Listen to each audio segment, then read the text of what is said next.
Hey everyone, I have a question for you. Did your child recently get diagnosed with autism? If so, you're probably going through a whole range of emotions and asking yourself tons and tons of questions. And one of the probably questions that's troubling you the most is, does this mean that my child is not going to be able to do and have all the things that I've wanted for them? And I have someone on the show tonight who's going to prove to you that that doesn't need to be true.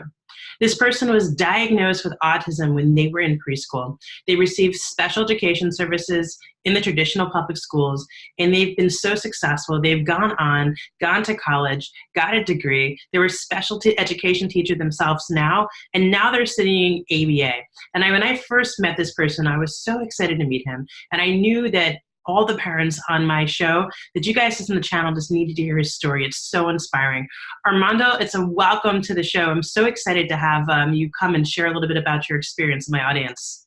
Thank you so much for having me. I'm happy to be here. Awesome, it's my pleasure. So can you tell parents a little bit about, your journey when you were diagnosed with autism, if you remember it, what you were told about it, and what it was like to be a preschool student with autism, if you can remember back that far? Yeah, no, for sure. So I have been a part of special education for a majority of my life. And I always knew that I was a bit different. I guess there was always that feeling that I didn't really connect like I should. And being a part of PBCD, the preschool special education services, I was able to be with a variety of different kinds of students as well as get the help that I needed in order to learn what the typical student learns in school. And eventually I was able to test out and go back with my general education peers. And even so, a lot of it just came from learning from the other students I was around and just seeing what I can do in order to just fit in. That was always something that was very important. Yeah. So was that like one of your biggest struggles, like having autism as a student? What was one of the things that was the hardest for you? Yeah, it was realizing, number one, that being different was okay, and then also that there were some things that I may not be as good at that other people are, and that's also perfectly fine. To then figure out what you may struggle with, see if you can turn it into a strength, or figure out what your strengths really are, and then use that to just keep motivating yourself to move forward. And it's really inspirational. And so many people, they go the opposite way, right? And whether or not they have autism or whether it's a different challenge, you get to a point where it's okay. I have this barrier to get past, and so many people just give up. And people like you who do continue and they do say, okay, you know what? No matter what, I'm better than this. I can do this. I don't care what anyone says. I don't care what the doctors say, the diagnosis says, my teachers say, my peers say. I know I'm capable and of doing everything that I want to do. It takes a lot of work and a mindset to get there. For parents listening to this, and obviously a lot of it, right, is personality, probably great parenting and great people in your life. But, in terms of resources, so parents know, I mean, obviously today, time is limited, money is limited, and there's a lot of services available, thankfully, that weren't even available back then.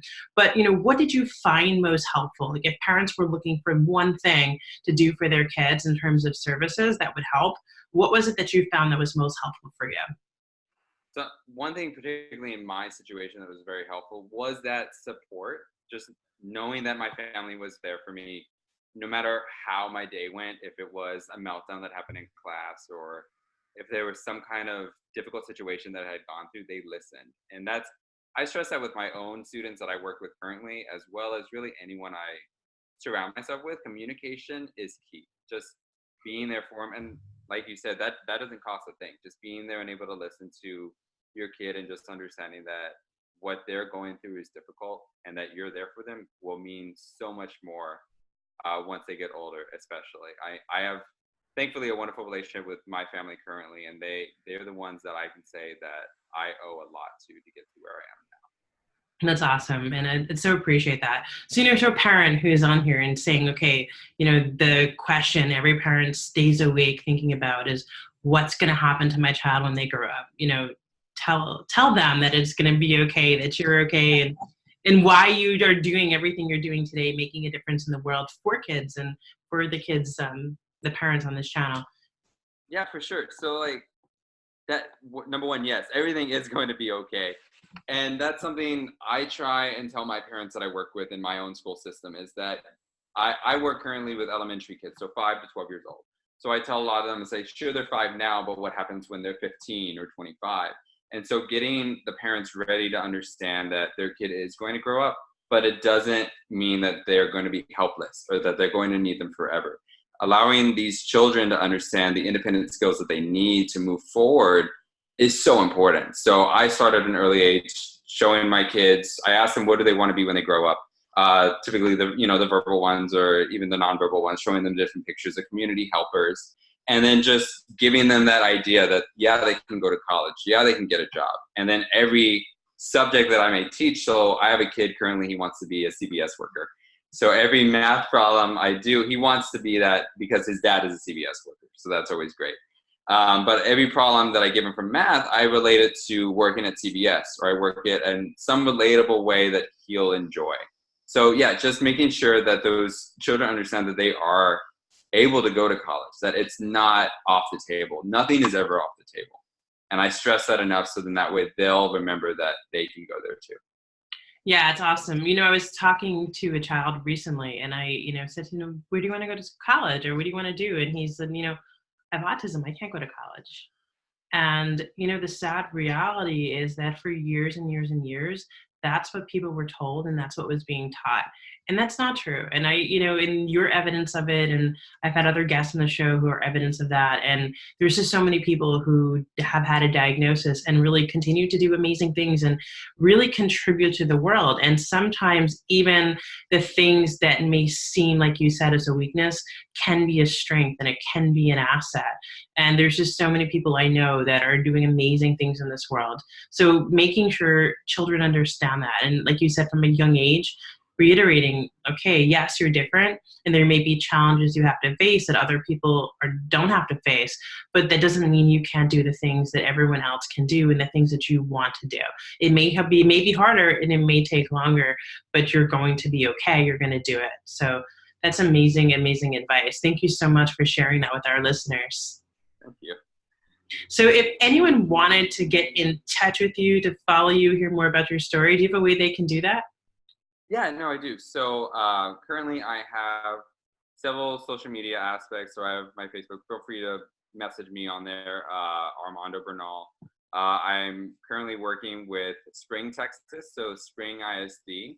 I can also give you an email and anything else in your show notes that you can use.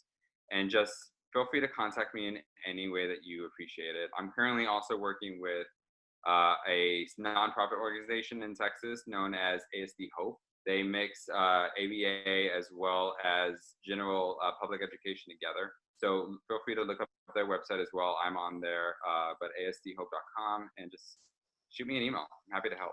Awesome. And we'll put the links to all those things in the comments of this email. So I just want to share too. So Armando is going to be in the Autism Instruction Manual. You may have seen me leak a little bit about it. This is the first time I'm talking about it on YouTube, but it's been, if you are on my Facebook channel, you're one of my following me, you might have seen me leak photos. We have a book coming out. It is called the Autism Instruction Manual. It's going to be incredible.